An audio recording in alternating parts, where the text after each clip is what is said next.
Have you ever thought of starting your very own podcast? Doing the research, I found something that would have made editing easy and seamless and makes the podcasting experience just that much easier. And I am talking about Ludo.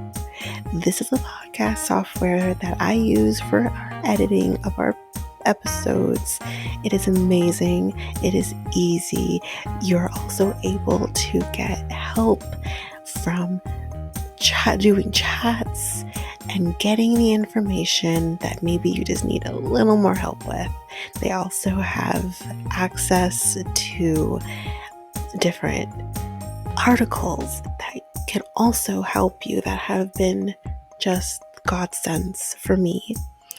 Also with Ludo, you can create clips. You can do your ads, just like this very one I'm doing right now. And you can create your trailer very seamlessly just by clicks of buttons. You can also use Ludo to publish your episodes just straight from the software. It's so easy. I highly recommend it. You can get access to Ludo by using our unique link, which you can find on our show notes, just down there at the bottom at the show notes. And you can get access to an easy software.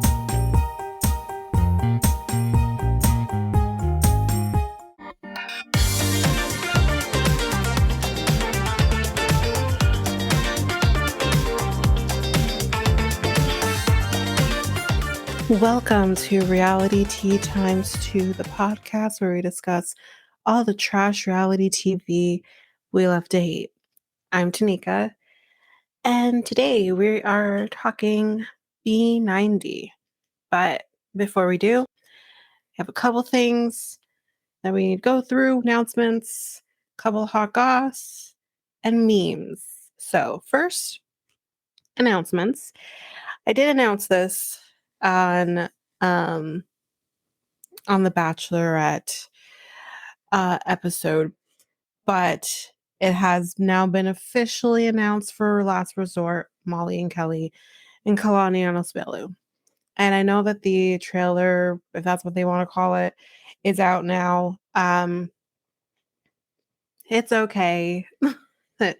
I think the only thing that I'm kind of interested in seeing that I think I completely missed before is that Asuelu has been a cheater. So that's the only thing I'm kind of interested in learning about.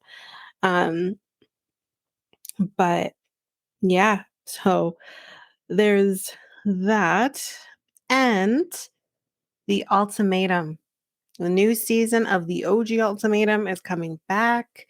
It's coming on August 23rd, and we will cover the show. Jesus. There's going to be a lot. I don't know if the show's going to overlap a little bit with Love is Blind. I don't know. Still haven't heard anything about After the Altar yet. I would think that's coming soon. But yeah, that's coming. We're going to cover it. I'm not sure how that's going to work, how many episodes are going to release. Probably have to be patient with me with this because of all the other shit that's come on right now. But hopefully by then, though, Bachelorette will at least be done or almost done. So at least probably have one show off the plate and be able to focus a little bit on the ultimatum as well as everything else. But yeah, just wanted to let everybody know that yes, we will cover the ultimatum. Now, for the hot goss. Now, everything I'm about to discuss they're pretty much all spoilers. So if you don't want to hear anything, the spoilers are pertaining to Meisha and Nicola, which I did actually cover this on Bachelorette last week as well. Said I would cover it here for those who don't listen to the Bachelorette podcast. So that is pertains to them, and then the other one pertains to Brandon and Mary from Toe. I won't cover this again on Toe because this is practically the same show. So that's what the spoilers are pertaining to. So if you don't want to know anything about either, I would say skip ahead maybe, I don't know, 3 to 4 minutes. I'll try to keep it as quick as possible. But hot goss / spoiler number 1, we're going to talk about Meisha and Nicola very quickly, and it starts now. So Meisha and Nicola have been spotted in Great Old America at the Mall of America. So it looks like they at least stayed together, and he has gotten to the States, probably on a K1.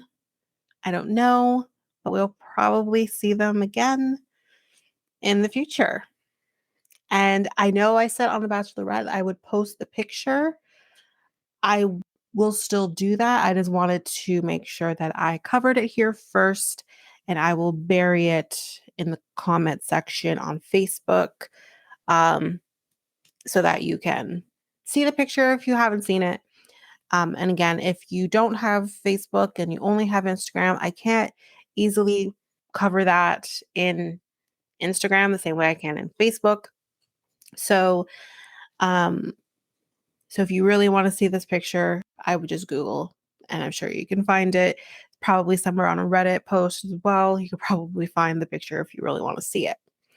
So that's the end of the spoiler for Meisha and Nicola. Now on to the spoiler for Brandon and Mary. Again, skip ahead if you don't want to hear this. Starts now. So it looks like Brandon and Mary go the distance because y'all, they got married. I'm fucking shocked. I don't know about anybody else. I'm shocked that they actually made it. Maybe that makes me a shit. I don't know, but I think we can all agree these two probably shouldn't have stayed together. But anyway, so it looks like they definitely got married in the Philippines. And his mom was at the wedding. She took pictures. I don't know if those pictures have been posted, if they were taken down. I don't know because obviously that's a spoiler. But it does seem that we might see this on a future episode. I don't know when. But they just recently got married, I believe, in July. Yeah, July 13th. They got married. So they've only been married for a couple of weeks or a few weeks. So then there's more to the spoiler, though. And it seems that a now since deleted meme that was posted on July 4th on Brandon's mom's Instagram, I believe it's Instagram that she posted this, it looks like there may be an incoming grandchild. Now, here's the thing, and I hope that her daughter wouldn't put herself in a situation like this, but it is possible that it could be her daughter. But then again, why would she delete it, right? So it's probably Brandon. But she put in her tag section or the comment section or whatever. The word's not coming to me right now. Caption. That's it. She wrote, "In 10 years' time, I'll have a 21 and a 16-year-old carry on." The meme read. Apparently, I think this was the meme. Angela reposted the photo. That's his mom. Captioning the meme, "I'll have a 34, 26, and 23-year-old in 10 years, right? So that makes sense.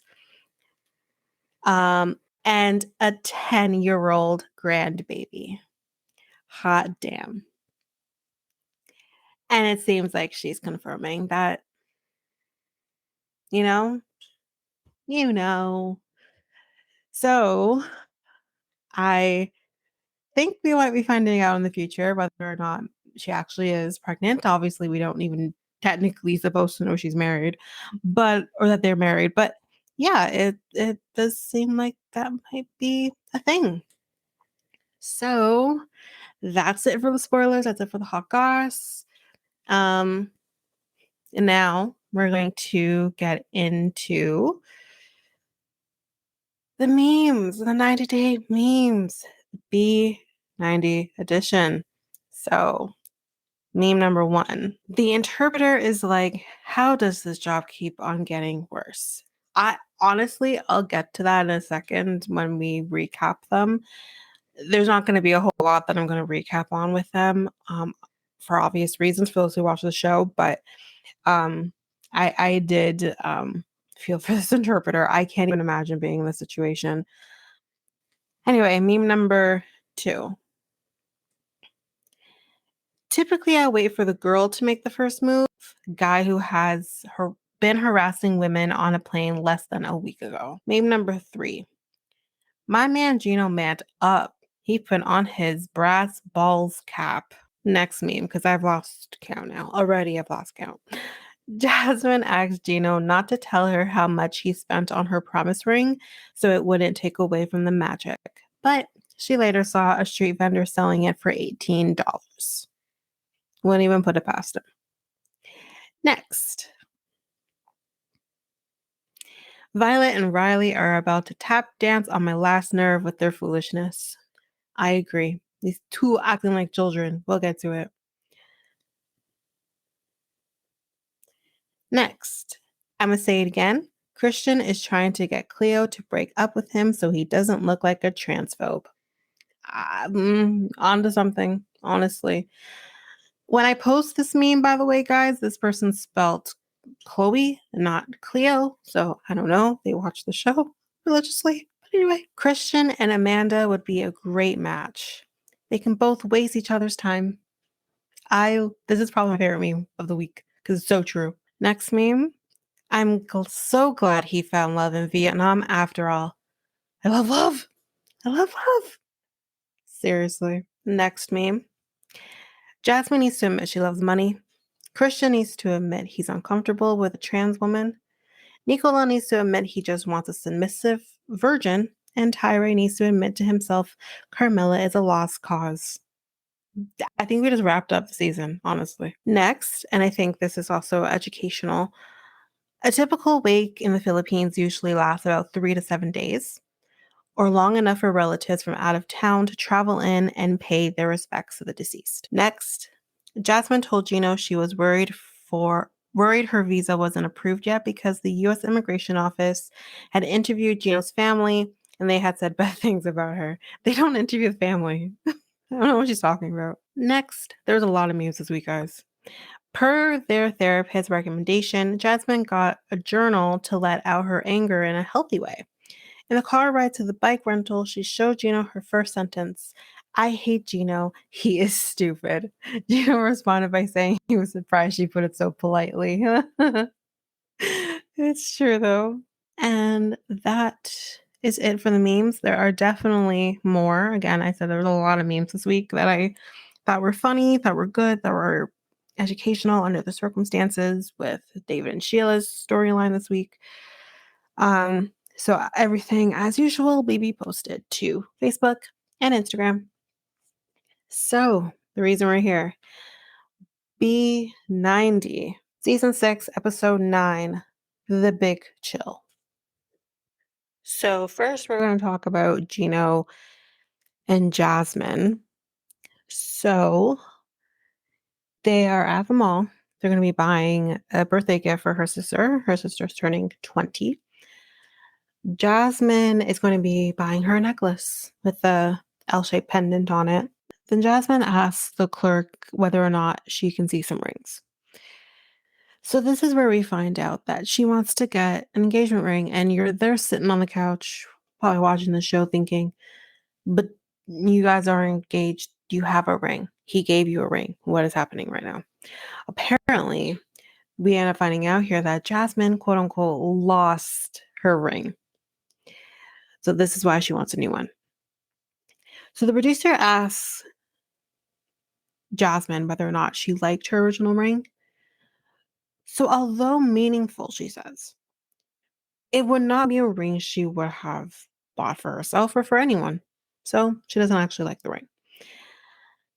Gino ends up saying that he doesn't actually believe that she, quote unquote, lost the ring. And she's like, no, I lost it accidentally. No, I think she pulled a Larissa and like flushed it down the toilet. Um, so he tells her in the shop now that I told you I would update the ring after the visa's been approved, but before we get married. We end up finding out in her in the moment that she would sometimes wear her wedding ring, so from her ex-husband, because it's nicer. And this is all in the moment. So Gino's like, that's kind of messed up that you're wearing a ring from some other guy. And he says that, what if, that's like me wearing a necklace that my ex gave me. All Jasmine can hear is ex gave me necklace because she's like, necklace? What necklace? She gave you a necklace? Do you still have the necklace? And I'm like, Jasmine, you've completely missed the point of what he is trying to say. Not that he has a necklace, but that it's like if he wore it, he probably still has a necklace. Let's be real. It's depending if it's gold. You won't just get rid of a necklace. It's gold. And then she says, stop comparing.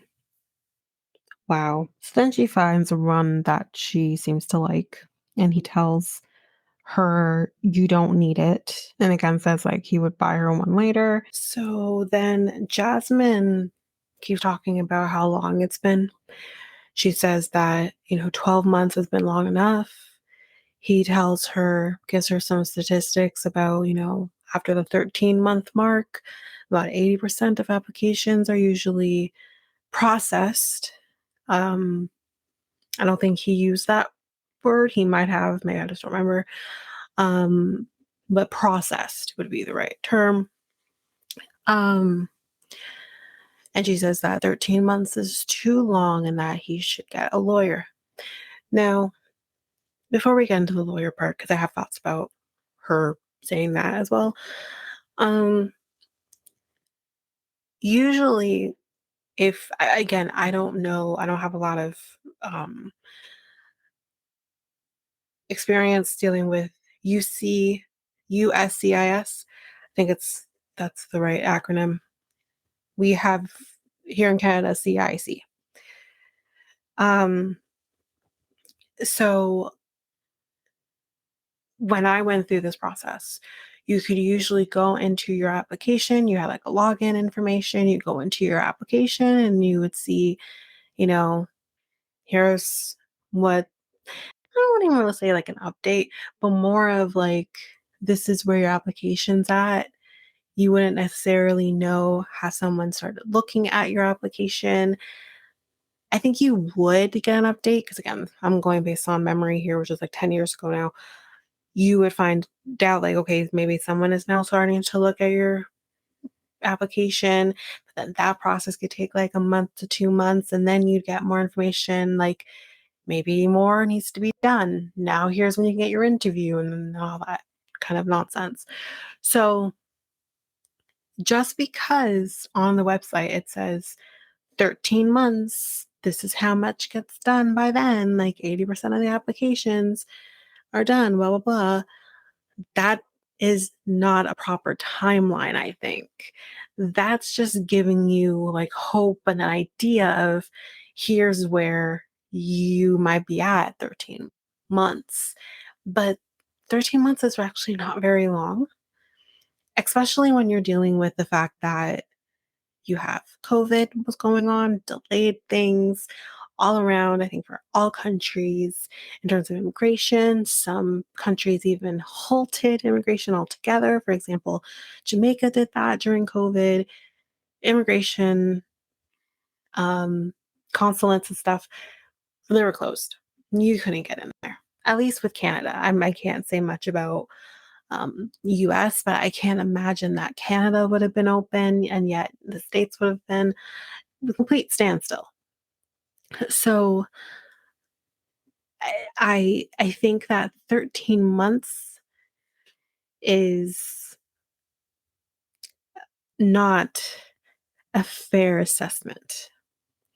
And I think the problem here is that he isn't being realistic with Jasmine from the very beginning. So she has this expectation of when it should happen, when that's just not how it should happen. But with that said, she brings up the lawyer, bringing a lawyer in to accelerate the process. The lawyers don't have that capability to accelerate the immigration process. That is out of their wheelhouse. You can't make immigration go any faster than what it is. If you're, for example, let's say immigration has 10 applications ahead of you, well, then you're going to have to wait. You can't accelerate. There's no acceleration. Only time there's acceleration is if you need an emergency visa because you need to travel because maybe a family member has passed away. But even then, you probably are still flat out of luck. But in those cases that maybe that application might push your application down to 12th in line. I don't know. This as an example. So it there's no acceleration of the process. All the lawyer can help you with is to make sure that everything has been filled out properly, and everything is good to go for when you need to submit it. But doing it that way is not very cost efficient. It's probably the best way to go about things, but it's not cost efficient. Like I've already said, like I said last week, in my experience with dealing with something like this from a Canadian immigration perspective, at the time, just to kind of put it out there, the processing fee for an application at the time, this was in 2015, 2016, it cost $550. That's just to process the application. Because then there was an additional $490 for the permanent resident card. So that's from the Canadian perspective. So we're talking well over $1,000 to do this whole thing. Now it doesn't necessarily mean that, let's say, for example, you get denied. Your permanent resident card is still sitting there. Like the amount you paid for that sits. If you decide you want to appeal the decision, you can, and your $490 is still sitting there. But the $550 is, again, from Canadian perspective. I don't know if this is how the states work. That processing fee, you've lost it. You have to do the whole thing over again. An additional $550. So it is expensive. And at the time that he started doing this, he wasn't working, as far as we know. He wasn't working. So, of course, he's going to go the easy, efficient way than going through a lawyer, because you're going to not only pay for that well over $1,000 fee for the application, but then you're probably going to get charged an additional $2,000 or so for the lawyer to do the application for you, because they have to put into the fact that I'm putting hours into doing this. And you have to pay their hourly fee.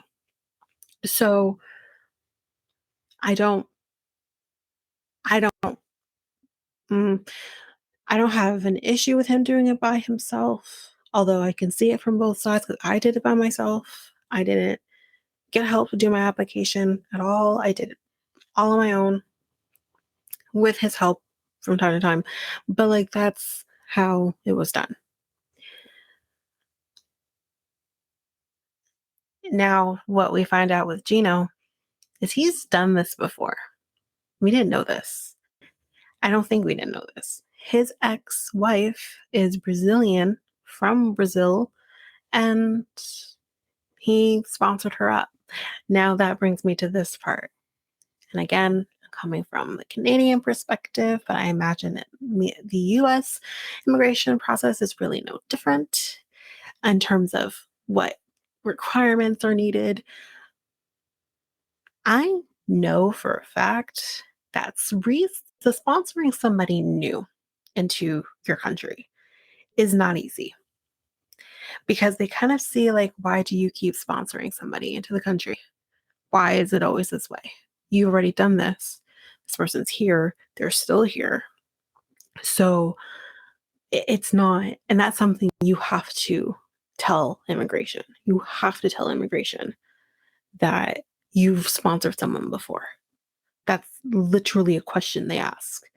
So I wonder if the process is being delayed because of it. So I think that's something that he isn't thinking about. And maybe a lawyer can get involved and be able to give advice all around. You can contact a lawyer, Gino, and not pay for their services. You could get advice off the bat. You can have a free consultation with a lawyer that can tell you, this is probably what's happening. Now, this is where I can help. This is where I probably can't help, or whatever, and go on from there. So I don't even know why he won't even just speak to a lawyer. Like, I don't even know why he won't do that if she's asking for that, and explain. And that way the lawyer can explain to her, I can't accelerate this process, but here's maybe where the problem is. So after all of this, he gets rude. And during all of this poor jewelry clerk is like, what the fuck? And he says, you don't tell me what to do, in terms of the lawyer. And he says, I took time to fill out the paperwork, made sure it was being filled out properly and correctly. He knows what's going on. You're clueless. When he said you're clueless, I said, motherfucker, bah. Listen, when I was in that perspective, yes, I knew what was going on. But if my partner came to me and he asked me what's going on with it, and again, he was realistic about the fact that this was going to take time, he had done his own research before we even started the process. And I would tell him, here's what's going on. And that's that. I kept him in the loop as much as I could, as much as hell. I wasn't always kept in the loop, because that's how immigration is. They don't give a shit. You put your application in and say, okay, you sit tight and we'll get back to you in like 2 years. Like, that's the reality of it. Yes, they say, reuniting family, because that's how they see it as, at least with a spousal visa, is their top priority. But there are other people who did their application before you, and there's only so many people who process these types of applications. So you have to sit tight and wait. But he doesn't have to be an asshole about it. So that's the problem. And he says, change your attitude, or we're gonna have big problems. And I'm like, oh, I'm so scared. Gino. Fuck you, sir, honestly. And then he says, you know what? I'm not buying any rings today. You want the ring, you can buy yourself. And I'm out. And although I like to see him, show his balls a little bit, he doesn't have to be an asshole about it. I'm okay with him saying, I'm not buying no rings. You want the ring, you get it yourself. But the whole calling her clueless, that's fucked up. Don't do that. Because you're in control of all of this. I still wonder if he actually did this application, because I don't know if he did. I really don't. Anyway, so she starts crying, and there's that. So now it's another scene. And again, this poor dog Coco is told to watch the house. Always told to watch the house, my lord. It's her sister's birthday. Liz, right? It's her sister's birthday. She gives Liz the necklace before they left the house. And now they're waiting at the elevator. And Gino says to Liz, do you feel 1 year wiser? And Jasmine's like, what? He's like, well, you could tell her, but like, do you feel 1 year wiser? And she does relay it back to her sister. And she says, I guess. And then Jasmine's like, what does that even mean? And he explains, it's just a saying, And she's like, this fool in Spanish. I don't even know if he understood what she said. He then says in his moment that he realizes that maybe he could have handled the situation at the jewelry store a lot better. So they're going to be riding a bike. Now, I don't even know if it had pedals, but it wasn't really like just not a traditional bike. It kind of was like a mix between, I guess, like a bike and a golf cart. I don't know. So they get into this thing and they're just going to be driving it around near the area. And he's like, okay, I'm going to take really great care of you. And as soon as he says that, she gets hit with a branch. And she's like, you're going to take care of me, but I just got hit with a branch, motherfucker. Like, so they cross the street, and as they do, they're just getting honked the hell at. And Gino actually puts his hand up like, y'all gotta stop for me. And I'm just like, you just cut in front of these cars. But anyways, we do that in Toronto all the time, let's be real. So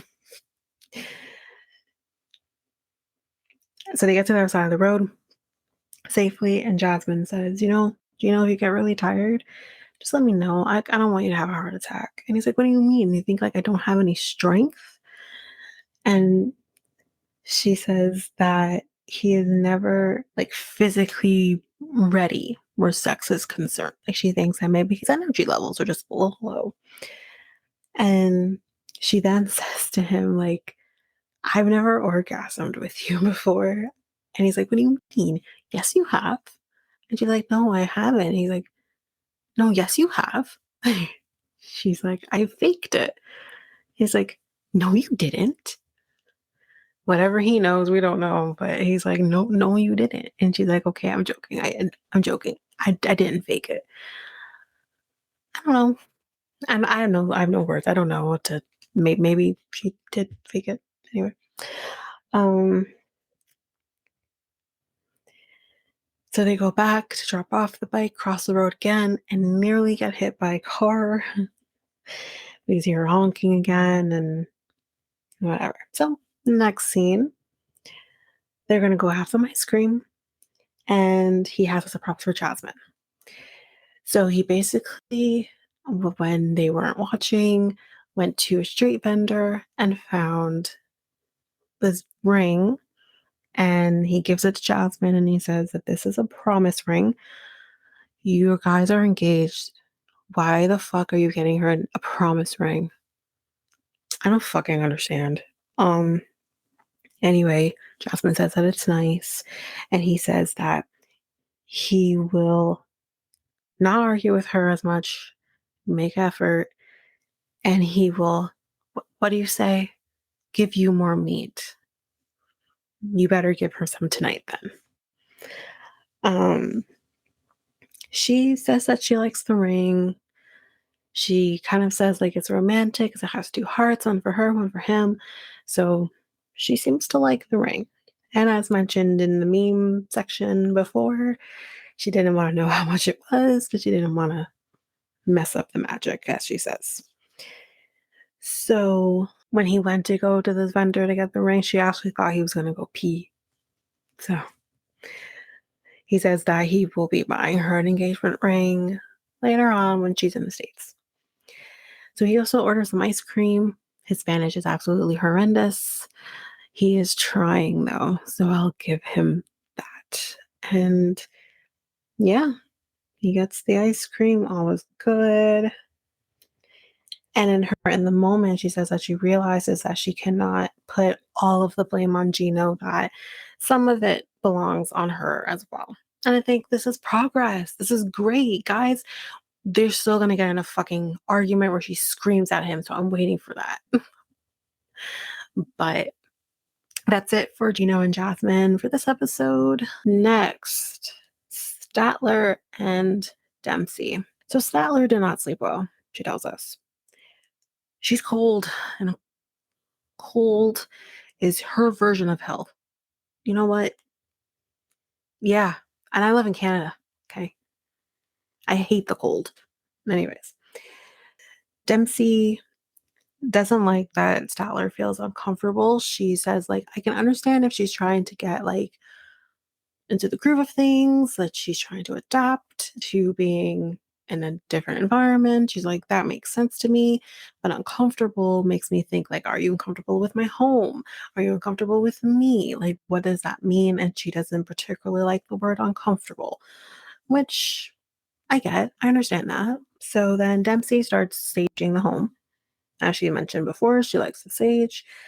And she starts saging Statler's vagina, and it's steaming to hell, high hell. So for those who don't know, like I've never actually saged, but I know enough that the more the sage smokes, the more evil presence there is. So the sage starts to really smoke around Statler's vagina, and Statler says, being a slut is not a bad thing. Amen, girl. Amen.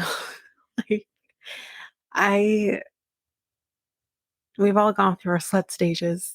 I know I have. Not now. Those days are over. But yeah, it's not a problem. But she basically feels like she's being slut shamed by Sage. Anywho's, Dempsey tells her that she's going to be going to get some firewood and then she'll be back. And this is kind of where we find out a little bit of Dempsey's past. Dempsey says that she has lived in caravans all her life. She says that her family used to be in a traveling community where they would be a part of like carnivals. I think the term she used a different term, but I can't remember exactly which term she used. But she would kind of be a part of that. So they put the carnival tents up and stuff, and then once that event was over, it goes down. They do the whole thing all over again. But then we find out that when she was 16, her sister died. Her sister was 19, and her sister died from carbon monoxide poisoning. And I said, with how heavy this episode was, um, with Sheila and David, and I think we actually found this out like right after, or maybe not right after. I think we did have like Sheila and David. I'm sandwiching them in between the other four couples, because this is really tough to go through. But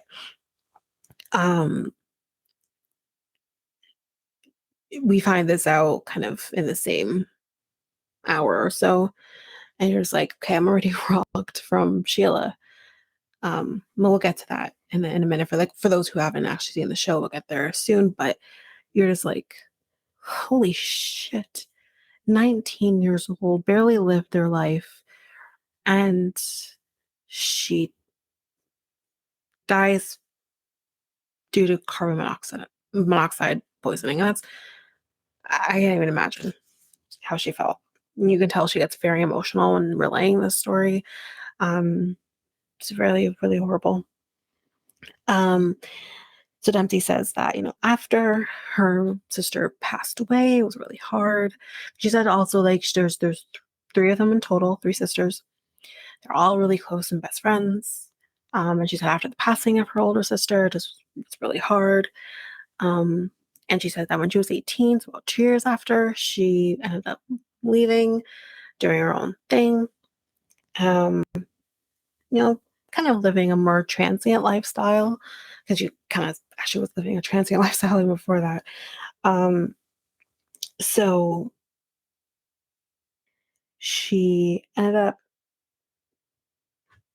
meeting her friend, who I think is the same person we meet soon. And he basically says, why don't you come to Darlington and move here and you can work here? Because he was starting his business. So I think it is the same guy. And that's exactly what she did. And she left her job. So And she loves living there. She lives there. And the farm is gorgeous. Statler needs to try again with her disdain of living on farmland. Like, come on, it's beautiful. Anyway, so we're back with Statler, and there's construction going on outside the window, and she's like, "You a little louder, guys." Like, they're doing a job. She says, the place is really small, and she now has the opportunity to kind of take things in, and she's like, it's smaller than she thought. And she says, there's no hot water, so I can't even take a shower. I'm gonna need to take a dump soon. I don't know where I'm going to even do that. What am I going to have to do? Go out into the field and risk Dempsey seeing me squatting there taking a shit. And then there's the construction workers. So they're also going to see me take a shit. And it's just like, I don't know what to tell you. I really don't. But she literally says she's going to get firewood to heat the place up and she'll be back. So just be patient. If you got to poop, hold it in. I don't know what to tell you. I mean, she does have a quote unquote parasite, which I don't even know if she really does. But anyway, so we find out that, she really wants to be able to move on with Dempsey because, guys, her lease is up on her apartment soon. I said, there it is. There it is. She just doesn't want to be having to renew her lease. She'd rather the timing is perfect. She can just not renew her lease and go live in England. And I'm like, how about you just renew your lease? Because this is too soon, too fast. Anyway. So in the next scene, we see that Dempsey is showing Statler around the farm, which looks incredible, like I said. And she tells us like her typical day is usually her waking up at 5:30 in the morning. No, thank you. And she cleans the containers, which basically she does go into detail of what this business is. It's basically like a staycation for people. They'll come and live in these kind of like storage containers, I guess. And it's very nice. The amenities are really nice. The place that she shows her seems very clean. It's very modern. It's nice. And then she says that she will clean outside the containers and then she cooks. And she says she loves cooking. So she shows her this chill out area, which kind of has like TV, couches, pool table, the whole thing. Then, y'all, then we meet Ben.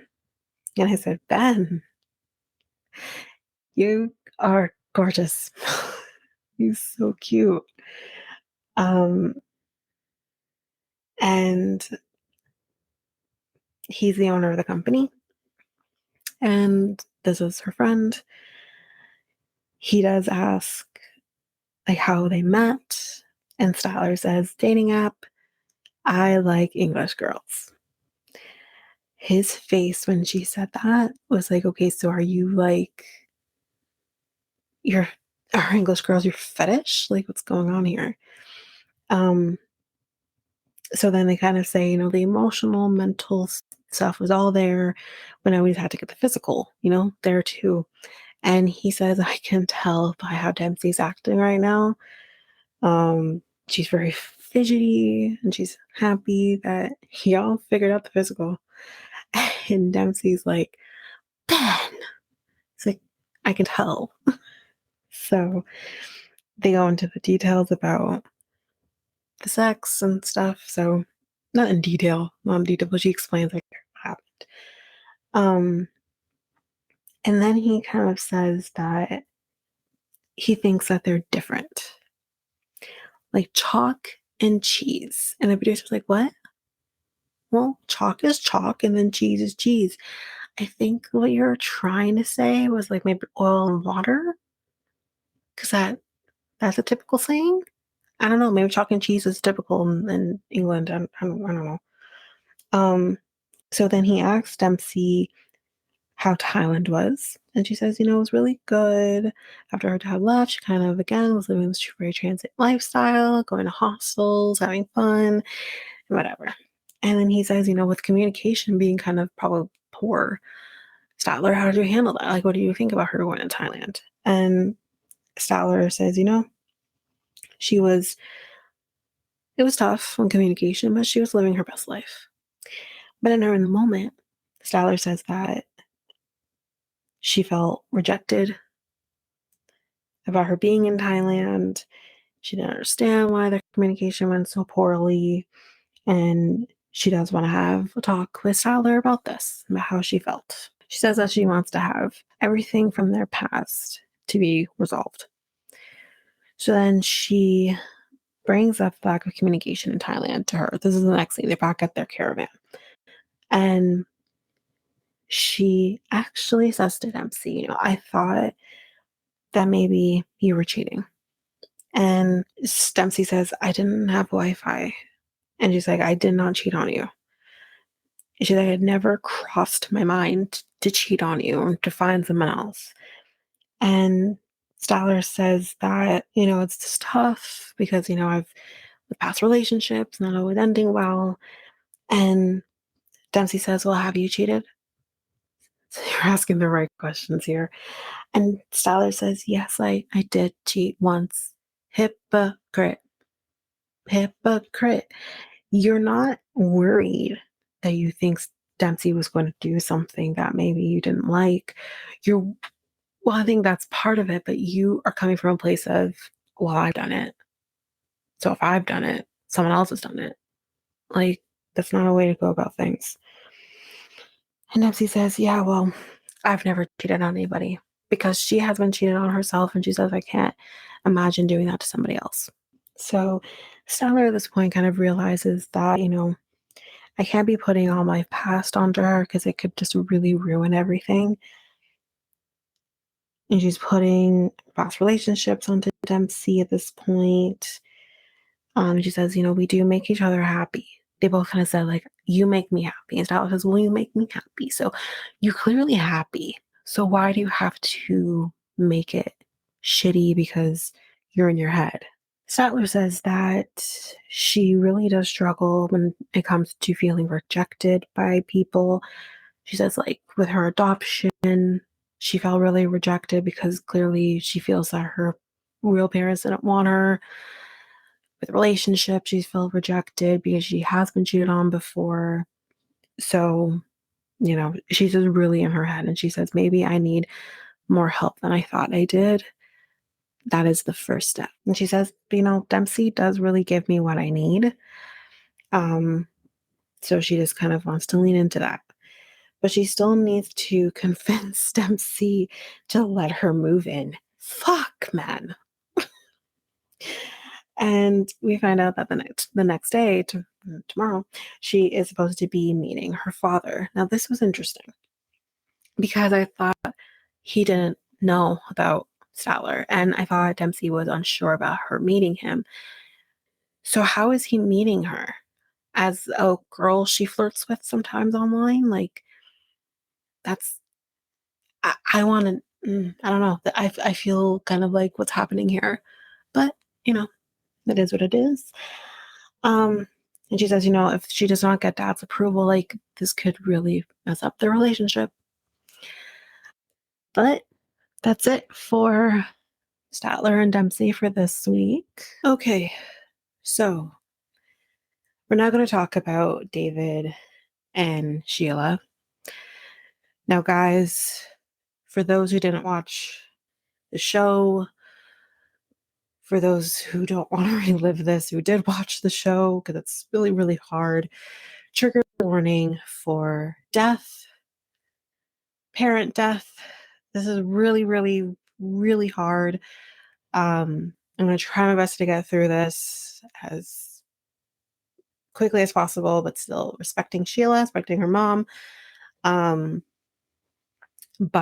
it was definitely tough to get through this the first time around. I definitely got emotional, watched the show twice, and I got emotional both times. It's going to be really tough, but we're going to get through it. If you don't want to hear about this, because it's going to be more heavily on what happens, that's okay. You can skip ahead to the next couple. Probably spend about 10 minutes on this at the most. So let's go into it. So we see Sheila's crying. She's hysterically crying. And we get on-screen text that reads, early in the morning, the crew got word that something had happened at Sheila's home. They rushed there to meet her and David. And we're done with the on-screen text. We're back to what's happening, and we can see that there is a white coffin in the vehicle. And Sheila says that she is just heartbroken. So now we're with David and his in the moment, and he tells us that the night before they went to bed and they woke up the next morning and something awful had happened. And Sheila's mom had passed away. Sheila does give us some details in a minute. But the interpreter we see is there, and she's communicating between both of them. But the interpreter does ask, like, what happened? Because as we remember from last week, she wasn't at the home. She had left. And Sheila tells the interpreter that her mom had fallen down the stairs, and the stairs were nailed properly, and it gave out, and her mom fell. Okay, it's horrible, and um, and she suspects that it happened around 5 a.m. and that no one heard her. They woke up and they found her lying at the downstairs. So that's basically what happened. It's really hard. I feel like in this moment, like, I understand that production wants their story, but I feel like this is just not the time. As much as, like, I think the world really um is sorry to hear that this happened. We feel horrible for Sheila, horrible for her father, her son. I can't imagine. Um, I'm fortunate enough to still have both my parents, but I did lose my grandpa in the beginning of COVID, so I can come from that perspective. Um, and I just feel like now's just not the time. I feel like production should have hung back, um, and talked to Sheila after the fact. I feel like they shouldn't have been there when she's grieving. She's already struggling, as we'll find out later, that she's really struggling with focusing on David and her mom. And I think this is just so not the time, personally. But um, so she tells us that her mom's wake is happening right now, and she tells us that it is customary to stay with the body for 24 hours after death, or it could bring on bad luck. And I feel like this is something similar. I think it does change among different countries, but it seems to be something that's fairly similar. At least what we've heard from Thailand, I think it's very similar how they do it as well. Um, but they're at the wake. She's sitting there with her mother. And he says, do you want to go back to the hotel? Because I don't think he understands that she has to stay there. Someone has to stay there. And she says, like, no, I have to stay, but I will take him to the hotel and then I will be coming back. So she asks her son to stay with her mother while she drops David off at the hotel. He seems to be very supportive. She does say that he is being very supportive. And when they get to the hotel, he kind of just tells her basically in a nutshell, like, be safe. I'm here. I'm waiting for you. Just take care of yourself. And she leaves. So in the next scene we see with them, it's her mother's funeral. And they actually, what appears that they're walking to the funeral ground, the burial ground, and he describes the funeral as if it's like a parade because they're all, and he's saying this from a, I feel like maybe parade is the wrong word for him to use, but I think he's just trying to find a way to describe what he's experiencing. It's very different, I'm sure, than most North American funerals. And he says that this was very overwhelming for him because he doesn't know what to do with himself. Um, so they do the burial. I'm not gonna talk about it, but she's buried. So 5 hours later, Sheila is going to be going back to the hotel with David, and because she doesn't want to stay in the home, that is understandable. I wouldn't want to do that either. And her son is going to be staying with family. Now, she didn't mention her dad, but I'm going to assume that her dad is also going to be with family. I can't imagine he'd want to stay in that home either. Um, she says the next day, because David asks her, like, what is your plans for tomorrow? And she says that she's going to go back to the chapel and she's going to recite the rosary. Um, and he says, and it's in the moment, that he doesn't want to be a burden on her. And she says, like I said before, that it's really hard for her to focus on both her mom and her grieving process and David, who's obviously there to see her. And she says that she just needs time to grieve. And I don't even know what he should do in this circumstance. He'd obviously paid for a ticket, paid for a hotel for him to see her and spend time with her. But then there's this very tragic, unexpected thing that happened. And I can say, I think a lot of us have dealt with death in our lives, family members, friends passing away. And like I mentioned before, I didn't go into a lot of detail with this, and I'm not, but in May of 2020, during a time where everything was just not as it should have been, in terms of family members passing away and how you handle funeral services and burials. I lost 3 different family members in 1 month on the one side of my family.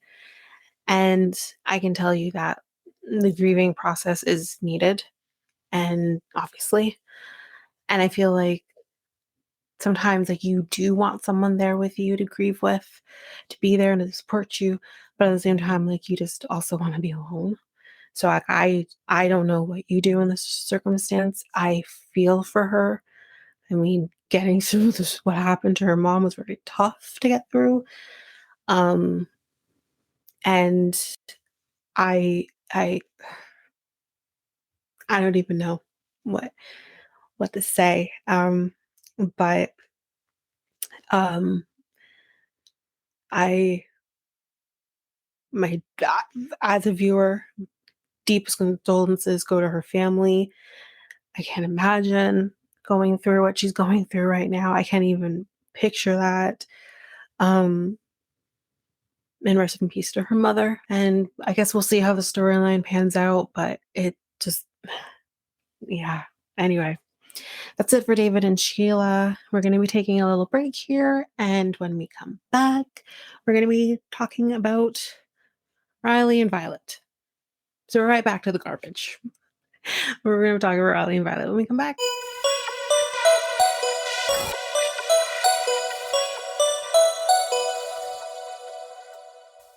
And we're back. Guess what, guys? I have someone here with me. You want to say hi? Hi, people. It's Ava. I'm back at it again after being away for so long. Sorry about that, but life was lifing.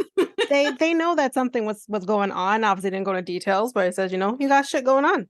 Yeah, So life they was have life. me. Yeah. And I'm telling you, the growth blows my mind. Blows my mind.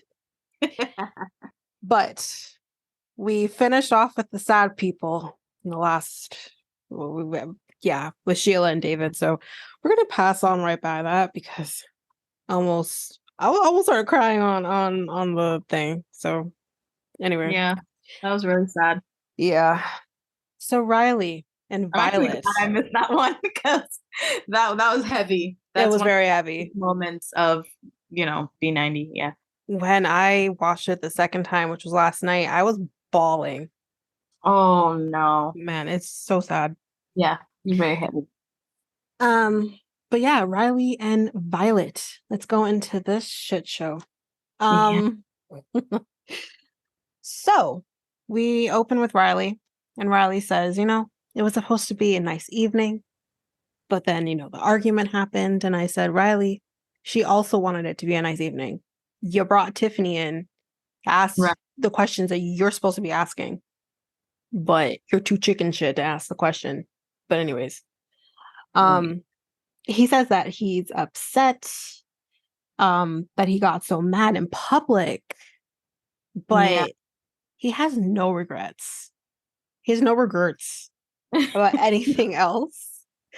And he blocked her. And Yeah. I was, Wait, this was the fight that they had at the restaurant. It's supposed to be a nice nice dinner. night. And then Yeah. they put that video time with a friend.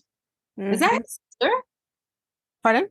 No, it's not his sister. It's his friend, but she Oh, says okay. that she's like a sister. Oh, okay. Because I was confused at one point. I was like, is that your sister? But Yeah. It's okay, his it's not his friend's sister. wife who he's been friends Right. with for Yes, like the one that years. we saw way in the very beginning of During right. Juneteenth. Yeah. I remember. Okay. Yeah. I don't know. I think that was not the place nor the time to be bringing up that conversation. You're supposed to be on a romantic dinner. You told her to wear a sexy dress. I don't understand how this turned so sour. And the way he was so dismissive of her Hmm. was disgusting. So disgusting and so immature. He's like, bye, bye. Like, why are we doing? Beat it. Yeah. That was so nasty. And what I said last week was that, yes, there was a time and place to have this conversation, but I think it would have been better received if you, Riley, had the conversation with her first. You didn't even try. Exactly. You just Exactly. brought this friend in and then she asked the questions. You should have said, you know what, Tiffany, now's not the time. We're having a good evening. We can have this conversation later. Let me at least try to have this conversation with her later, and then we'll go from there. Exactly. And honestly, the last thing that I would want in my relationship is for somebody else to insert themselves and assume that they know what's going on. Because the way Exactly. he was interrogating Violet was just like, what? Like, you clearly think you know our relationship. You know what I mean? Yeah. The questions were a bit much. You're like, why did you delete the app? Oh, we went back on the app and you were still on the app. And I was like, girl, were you there? Like, this is like, is this secondhand information or firsthand information? Like, she's not asking to get an answer. She's like, what's the word? Like, do you get what I mean? Like, she's not Yeah. asking in a way that she's prepared to get an answer and the answer would be okay with her and whatever. Like, she was interrogating. And then I realized too, on top of it, was like, okay, is she actively on the app? Because now I'm starting to question whether or not he actually ever said she was actively on the app. I Right. can't remember that, because if she wasn't actively on the app, then what Violet said could very well be the truth. She Right. might still be on the app, but she might not actually be active. Hmm. I don't know much about the app life, the online dating, the Bumbles, Tumbles, and whatever. Like, I, I'm not familiar. I know nothing about Bumbles, Yeah. but I haven't been on an app for years now, so Yeah. I don't even know. But from my memory, with particular app that I was on, was if the person is actually on the app but not active, it will show when they were last active, and it could be weeks, months, whatever. Right. That's what I want to know now. But Right. anyways, so now we're with Violet, Hmm. and she tells us that she felt really disrespected Mhm. and forced to answer the question, and she didn't feel comfortable, she says, answering the question. Yeah. Um, Sorry to cut you off, but you know what? You know what I've realized with a lot of these Americans that go to all these different countries, they go the mm, other way. mhm. They're just so not culturally aware of No, fucking nothing. They have no. no like what, like how we would say, they have no bratopsy. They really don't. None of them. Because for him, again, going back to the incident, how he reacted in the restaurant with her. Listen, you don't behave those ways in certain countries. You can act as vulgar as you want in your country because that's acceptable and everybody's screaming and yelling on top of each other. And, you know, respect is pretty much non-existent in a lot of places in America, let's just say. He's from New York, so there's that too. Like the Bay, right? But his dad is Trinidadian. Right. So from Trinidad. Because I'm confused. Exactly. They just have no, like, it's just so distasteful how they behave. It's just so vulgar. Like, you don't go to fucking like Morocco and Vietnam and like you behave this way in a public setting. They don't do that type of shit. Exactly. They're very reserved. If they have a problem, you won't fucking know because they're taking it to their home. They're discussing it there. They'll have their blowouts there in private. They're not blowing up on a fucking street and being dismissive and calling you names or being verbally abusive. None of that. It doesn't happen in their culture. No. So it just really bothers me that there's just no cultural awareness. They don't care to do any research on anything. No, none of these people do. None of them, which is why it's kind of entertaining at the same time, but it's also frustrating because even without me doing research, I know that much about those types of countries. They don't play that shit. It's really a huge sign of disrespect when somebody carries on like that. Like, it's not a light thing. It's not something that you can easily brush off. It's really such a high level of disrespect. So I don't know. I could get why she's really upset. And I could get why it's when he drew the comparison of, oh, well, your family interrogated me when I was at the table. So my friends can't ask you nothing, but your family can interrogate me. Sir, you were at a family dinner. Exactly. That's the difference. You were in a home. And I don't think what they did was interrogating him. They were trying to get to know him. Exactly. Completely different. Your friend was not trying to get to know her. No. She was playing bad cop, detective, something. Because when she says the answer is not valid, bitch, you're not valid. Exactly.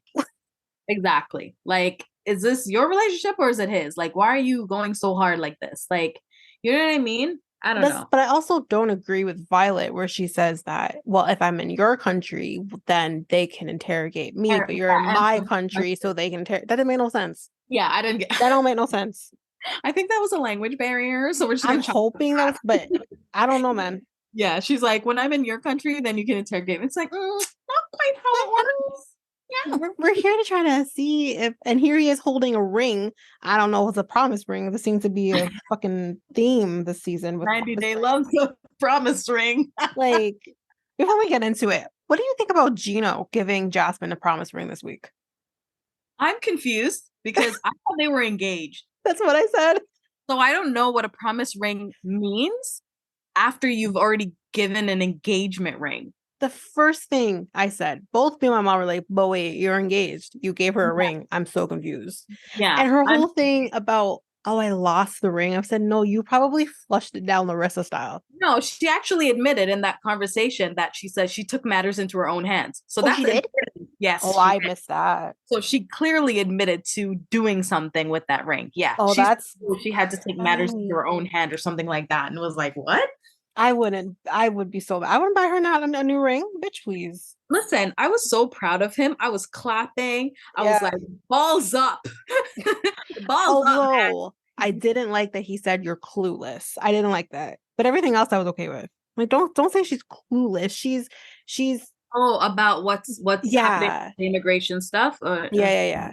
I didn't like that. But otherwise, I'm like, oh, we're seeing Gino's balls. That's great. Yeah. Good for him standing up for himself for like 0.3 seconds. and then retracting and going to buy her a promise. Like, I don't understand. It was $18. It was $18. How did you find this out? Okay, so what we've been doing is I've been reciting 90-day memes that are on Twitter. And one of the memes, because they're funny sometimes, one of the memes was a little more educational, and she said that she didn't want to know how much the ring cost, but then she walked past the vendor and saw I was selling for $18. Oh, mercy. After the girl told you that she didn't like your first ring, she took matters into her own hand. And then she's wearing the ring she got from her ex. That alone, I would have been like, I'm out. You're rude. I You're mean, not. I still have my wedding ring. However, But wear it. I don't wear it. It's stuck in my jewelry box. I won't Yeah, wear you it. can have it all you want, but to wear it I can't while sell it. It's currently silver. engaged to somebody else. Yeah, Cannot. no, I'm gonna wear that ring. I'm not Yeah. engaged yet, guys. But Maybe he's listening. like, Can I don't tell me. know. And also her reaction, she does not like this one either. So she lied again. I saw her reaction. She did not like this one She either. hesitated, although she's like, Actually, it has she's two like, you hearts. like It's it, baby? romantic. Yeah, she's like, yes. Oh my god. She's gonna flush that one too. Trust me. Yeah. No, he just needs to stop, like uh, altogether. Just stop trying to appease this woman until he gets something of all what he wants. Gino, all she wants is your meat. That's all she wants. That's all she's asking for. Just give her the meat. Anyway, Yeah. so back to Riley and Violet. Yeah. So we see that she's with her daughter, Tayet. I've always seen this. I've seen this name before, and I just don't know how to pronounce it. But whatever. We're not going to say her name because I don't want to butcher it. Yeah. She tells her daughter everything that happened with the argument at the restaurant, and she said that she felt that Tiffany was impolite, and that Riley should have stepped in, should have said something, should have protected her. What Riley said was, "Don't look at me. She's asking you the question." Yeah. Like, Yeah. ask all Yeah. shit. Her daughter asked, like, do you think he knew that Tiffany was going to ask this question? He may not have known, but he also didn't stop it. Right. He allowed it to happen. Exactly. Yeah. And Violet says that if he didn't, then he should have, protected her, should have stopped it, should have said something to Tiffany. Especially when he saw that she was upset and like she was, She was confused. She was blindsided, like, yeah, conversation. She thought, literally said, why are you doing this? Yeah. Like, yeah. She's been showing you around the tanks and shit, and this is how you repay her? Yeah. He so desperately wanted those answers for himself, and I think he should have them for himself and asked those questions instead of, letting his friend take the wheel on this. Like, that's just... I think he thought his exact words. He's like, okay, so here's Tiffany. I'm gonna go pee real quick. I'm gonna leave you here, and then I'm gonna let you see if she can get shit out of you. Yeah. I think that alone lets me know that they probably had a talk before. They were in cahoots. Yo, ask her, like, Yeah, ask her serious questions. Yeah. So I think he knew, and I think it was all a setup because, again, he reinforced it, and he was like, why are you looking at me? Answer her. Yeah. Like, I'm trying to hear, like he's trying to hear too. Like, you know what I mean? Him. So, yeah. And I said last week too that I feel like this whole thing about Asian women being submissive and men probably wanting a woman who's submissive, I feel like it's so disgusting. And he feels like, well, I found this Asian woman, she's gonna do everything that I want her to do, also answering questions that I want her to answer. And I'm like, but that's not what you got. You didn't get a Asian quote unquote submissive woman. You got a woman who's strong as hell, isn't going to take your shit, and that this completely fucked up your world. I don't like him. So, yeah, I'm so over him. I'm not saying she's great either, but I like her more than him. I still want answers too, but I want answers too about it. Yeah, there are some sketchy shit that she does, and that we would like some clarification on. Yeah, this is not the way to go about it. No, they're both so like explosive. Ugh. And it's just a recipe for disaster. To be honest, I don't think they're gonna work out. I don't think so either. Yeah. So where am I? So she says that, he should have protected her, blah, blah, blah. She says that was one of the reasons her marriage ended. So she tells us a story when she had her second child that her mother-in-law literally said, I want sons. I don't need 10 daughters. Then how about you push them out, bitch? She literally... They'll do it to you every time. She literally just pushed a baby out. Right. And you're telling her, I didn't ask you what you needed. Exactly. Did I ask your opinion? Disgusting. Oh, so that's why part of the reason why that their marriage didn't. That explanation, I can understand her a little bit better. Yeah. Yeah. I Yeah. can get what she's talking about when she's saying he didn't intervene, he didn't protect her. Because she's Mhm. looking for that. Clearly, she's had a bad experience, right? Yeah. And trust me, after pushing out a baby, you're dealing with all this Your postpartum. your hormones are way Yeah, up there, this is and the this is the last last thing. thing you want to Yeah, hear. exactly. So it must have been a really traumatic situation for her. Absolutely. Ugh, I hate Yeah, him. he's really insensitive.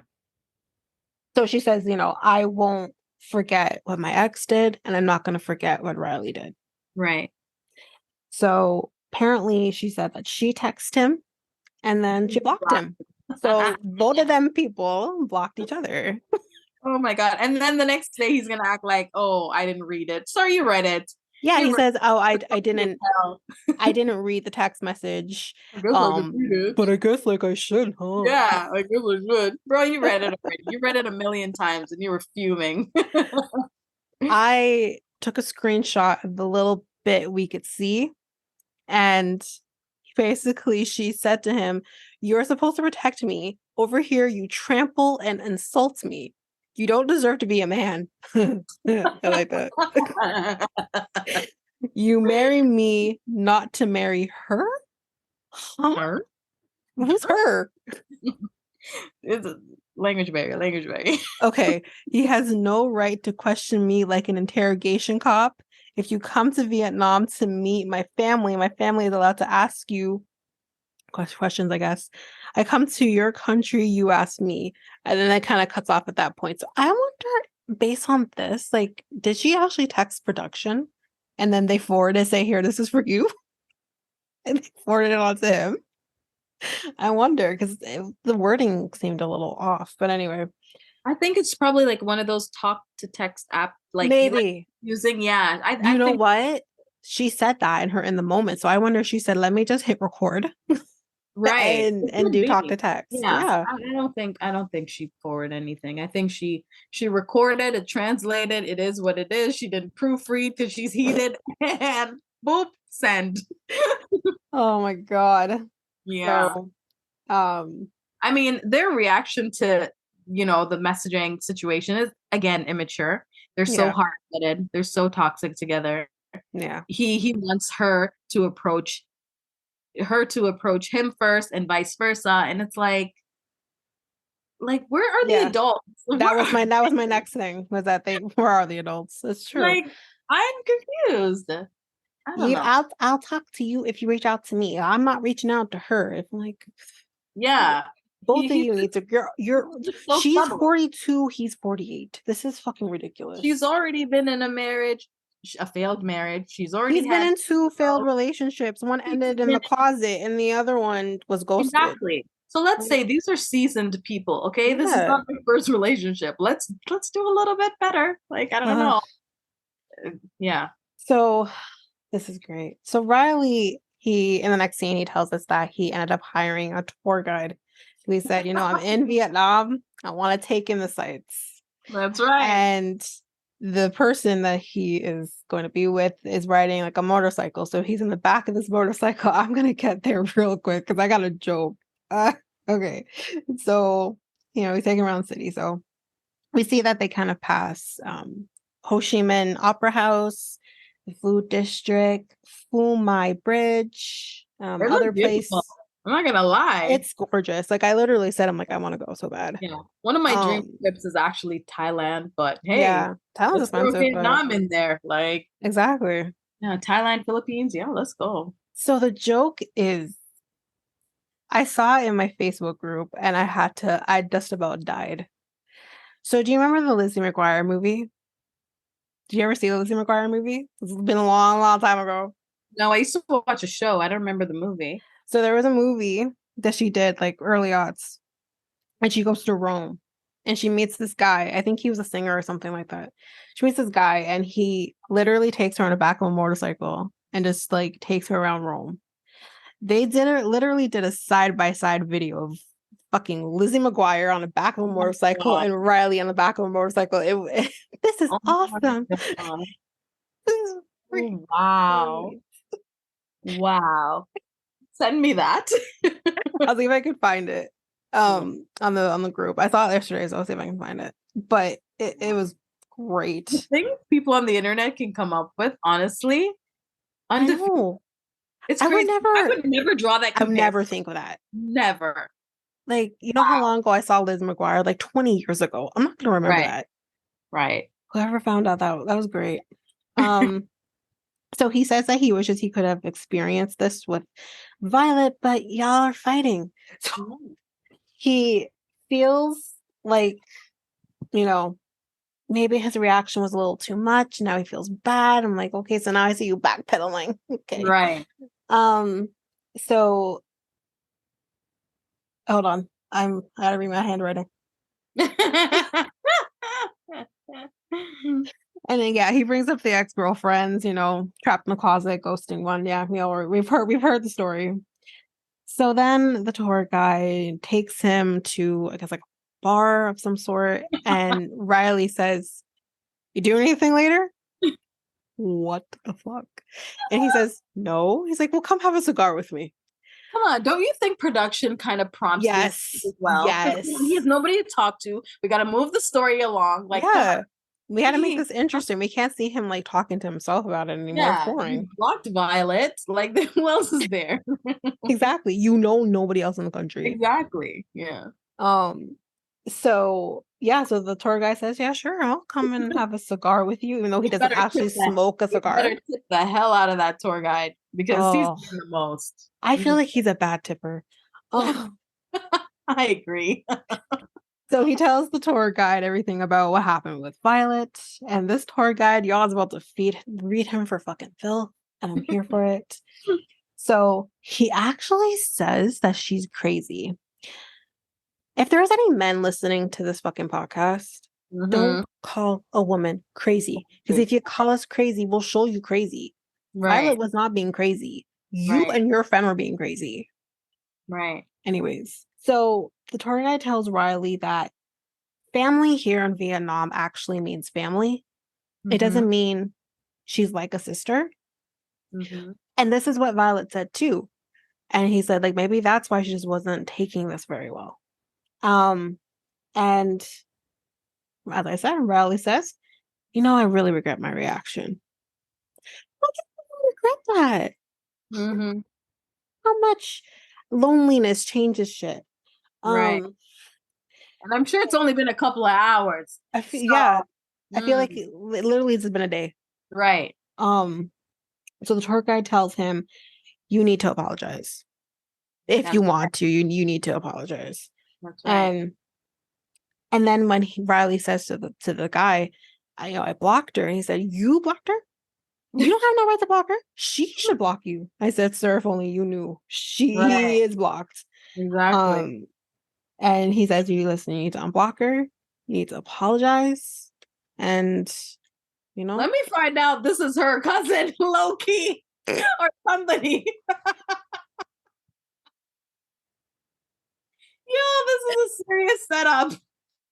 Like, let me find out. Because this is what it's giving right now. It really is.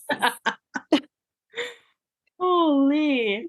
So he says that, he realizes that maybe he should be approaching this relationship differently. No fucking shit. Right. And he hopes that, he did not lose her. I hope she lost you, though. Yeah. Honestly. Yeah. I hope she washes her hands and feet of you. Yeah.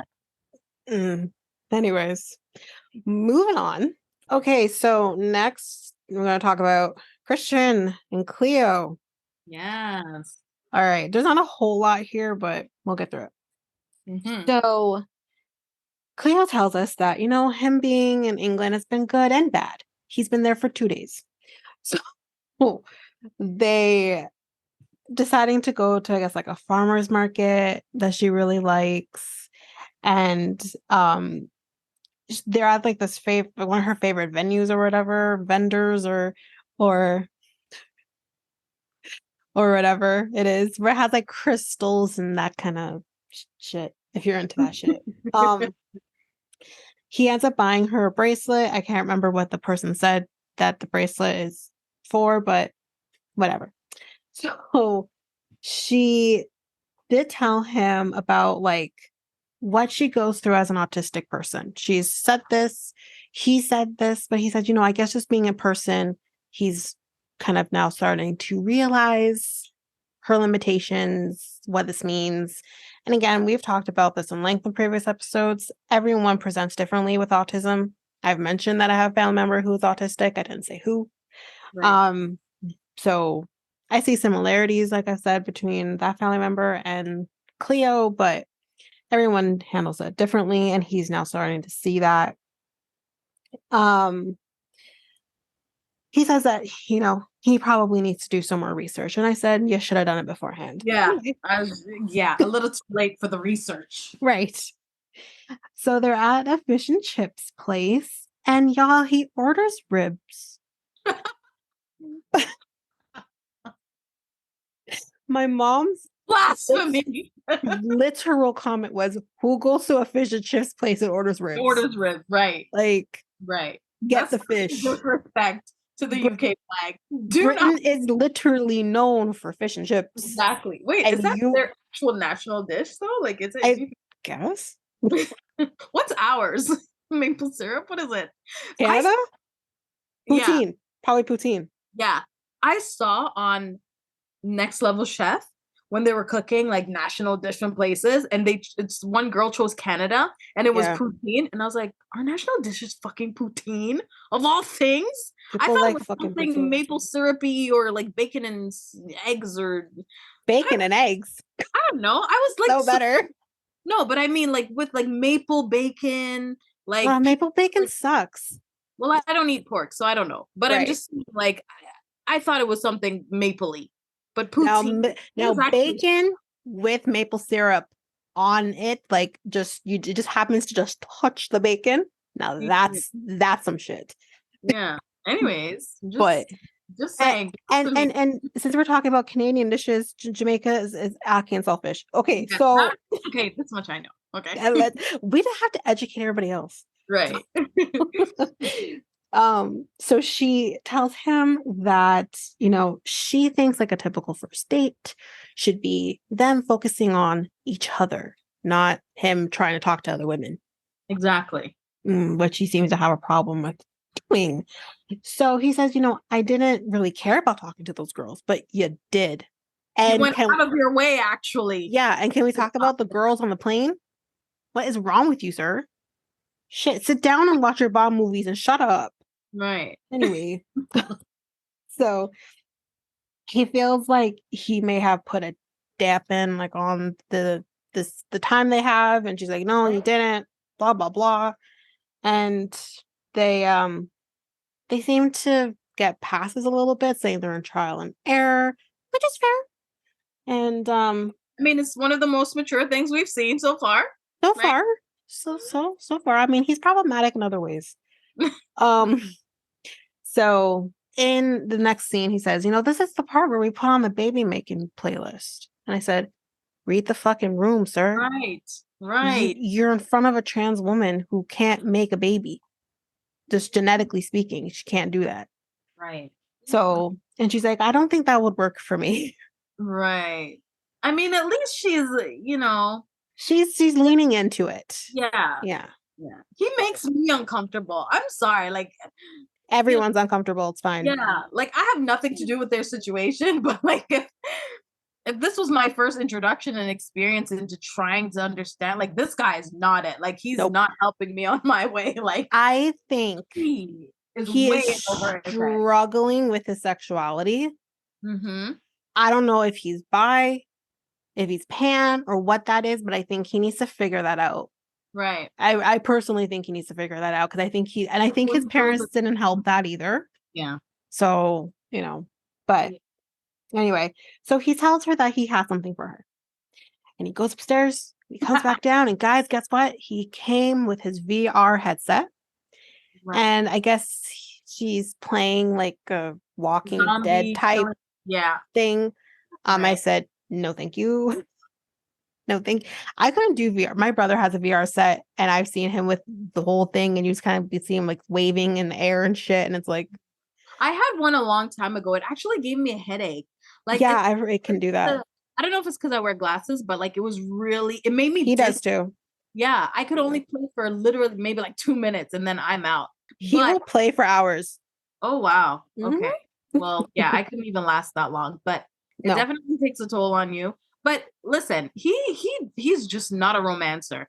This is not Oh, we'll something get there. you do with somebody that you're just meeting and for the first time and like in person, and like it's just not. Like this is something I would do now in my 10-year deep relationship. Like, oh, let's plan a fun night. Let's Yeah. have some fun with VR, video games, whatever. Yeah. But if I just met my man and this is what he thinks fun is, and it's not my personality, and he doesn't get that by now after all, you know. However, she does like video games. So I think that's something they could bond on. Me personally. But I mean, if I were to read her right off the bat, I would say this is not it for right now. Yeah. You only have a limited time with her, and this is not something that I would You want to. could be sitting with that glass of wine and getting to actually know each other in person. Right. You know? Or Yeah, just that makes sense. something, or even if you were to do even something like a board game or whatever, something else other than this. Yeah, play Monopoly. Yeah. Play Something more Clue. I don't engaging where know. you're doing it together and maybe even Yeah. learning something about each other. Or like even a drinking game, like with a little bit of fun where you're asking questions and then you get a little sip and then you're learning You about can get like those low key, like not like in your face sexual shit, but you can get stuff like that, like at a sex shop. Yeah. That's more low key that you can ask questions, get to know each other. Yeah, more stimulating. Yeah. So I mean, I have some of those dice. Anyways, kids are around. Kids are around. Let's move. Yeah. I didn't say nothing. That's all I said. That's all I said. I have dice. It's fine.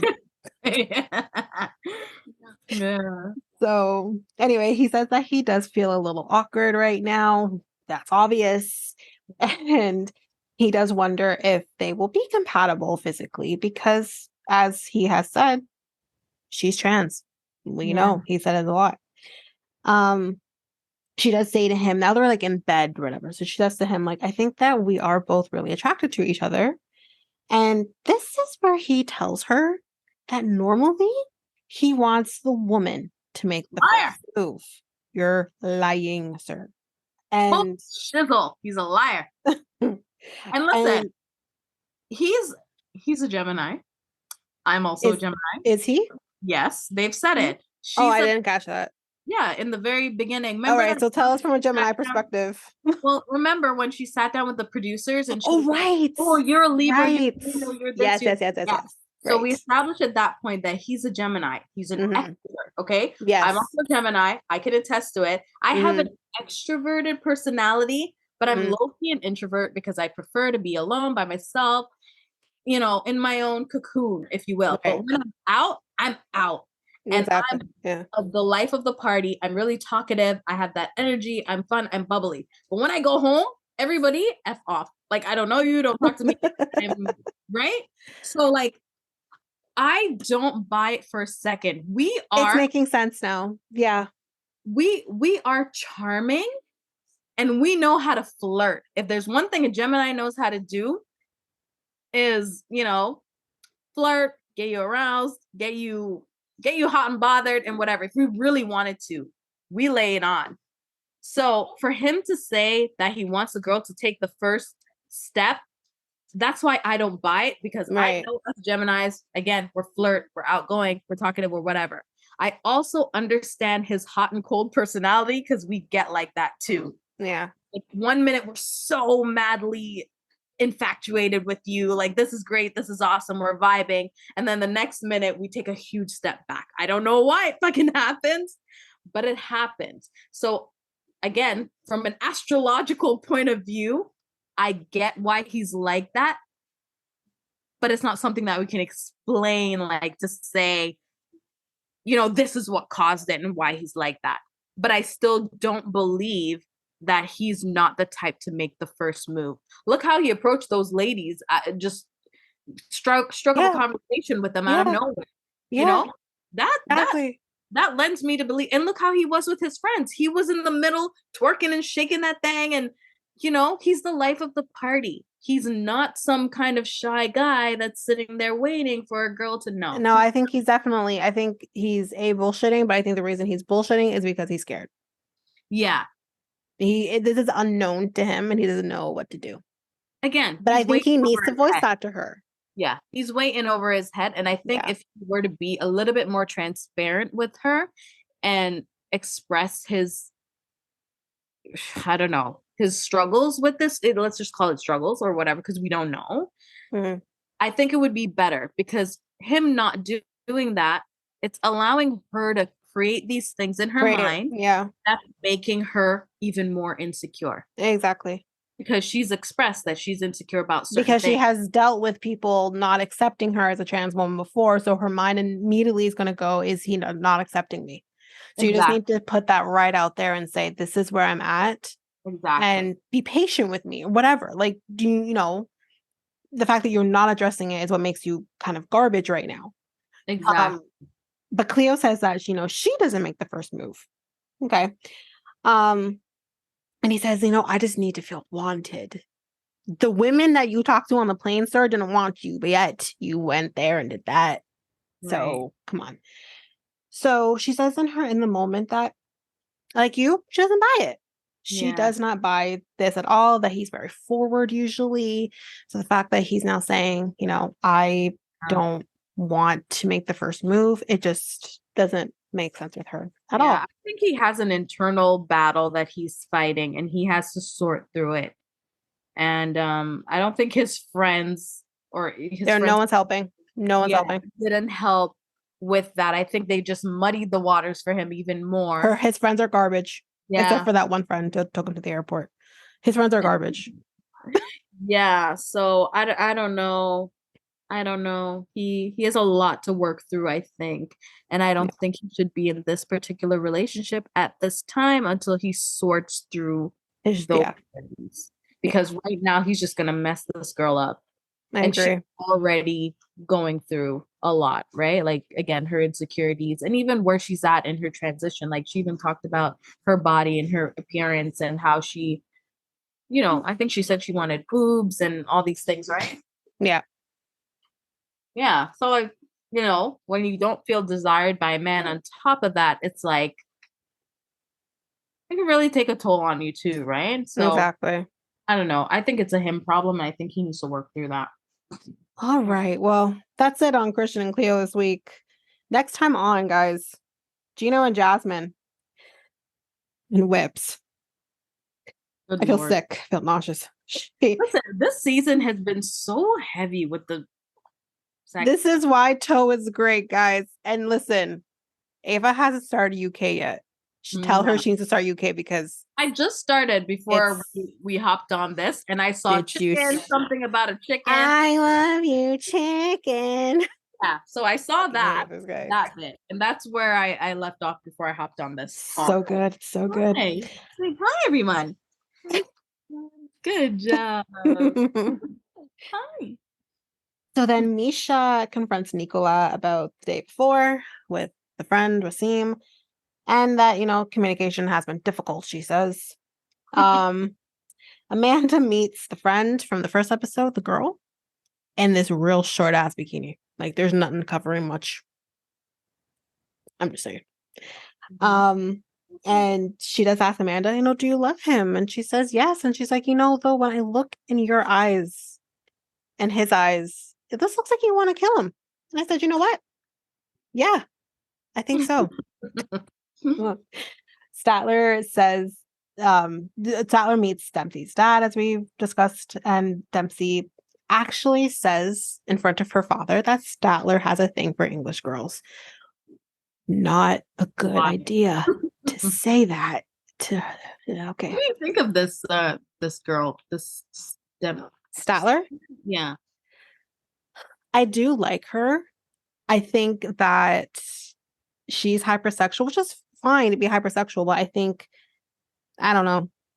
I do like her, but I think right now the 90-Day universe doesn't particularly like her at the moment. Yeah, I find her a little. I mean, it's obvious she's quirky. Yes. But sometimes I can't. She's a lot in certain areas. It's a lot of moving parts with her, and I'm just like, Yeah. girl, fucking calm down. Well, she probably can't because she has ADHD, but Okay, never mind. But like, you know what I mean? Like, it's yeah. You know what? 90 Day, you gotta give it to them. Like they cover a lot of bases. They introduce us to a shit ton of different people. We have 2 ADHD people right now going. We have her and then we have Holly on tow. And then we also have a deaf, right? Yes, David. So I mean, like mute as well. So yeah. So I mean, we're broadening the horizons. Exactly. You know, I mean, it's not that I hate it, but it's just like with Statler, I'm just like, there's just some moments that I'm just like, are you okay? Like, no, just breathe for a second. You're gonna be fine. She had a parasite, you know, so like maybe it's a parasite that I don't think she actually has.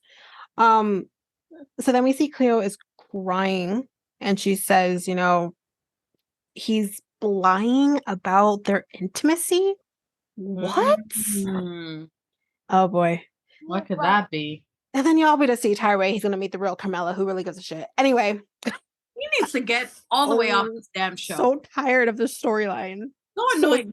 Other guys and David who had this whole experience. At least his girl was eventually real. Oh, David and Alana? Yeah. At least she was eventually real. There's no even Maria. Even Maria was real, guys. But like this, there's no way in hell. Like you had. Oh no. We already know. This is a man. Said his name was Christian day one. Oh, maybe it's her husband. You know, he is so deluded. Come on. I think production just wants to keep him on. This can't be real. Oh yeah. They want to make him look like a fool. Yeah. He can't be really, and with his sister there, who's, you know, level-headed, who I actually really like, come on, he can't be that dumb. No, he's so desperate. To believe. He's desperate. Yeah. This is a 30-year-old version, or however how old he is, with his ukulele in the park. He's desperate. Anyway, guys, that is the end of the episode. If you liked what you heard, share Reality T ×2 with all of everyone in your life. Yes. If you liked us, make sure you hit follow or subscribe on your favorite podcast app. Guys, we are now officially on iHeartRadio. We're also on another one called Deezer. I'll admit, I've never heard of this before. And now we're on Google Podcasts. So you can get us there. You can rate and review on Apple Podcasts or Spotify if you so choose. We would greatly appreciate that. If you're an avid YouTube user, you can listen to this podcast on YouTube by going to Reality T ×2.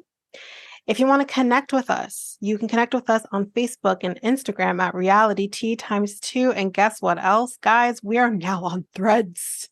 And you can find us on Reality T ×2 there. I'll try my best to keep up with that. Be patient with me.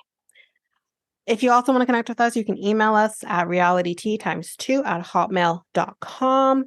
We have a website that you can get to us and you can listen to all the episodes. You can get links to currently right now Facebook, Instagram, YouTube. I'll see if Threads is available there. I'm not sure. But you can get all of those links, listen to the episodes, and that is at realityt2.aludu.com.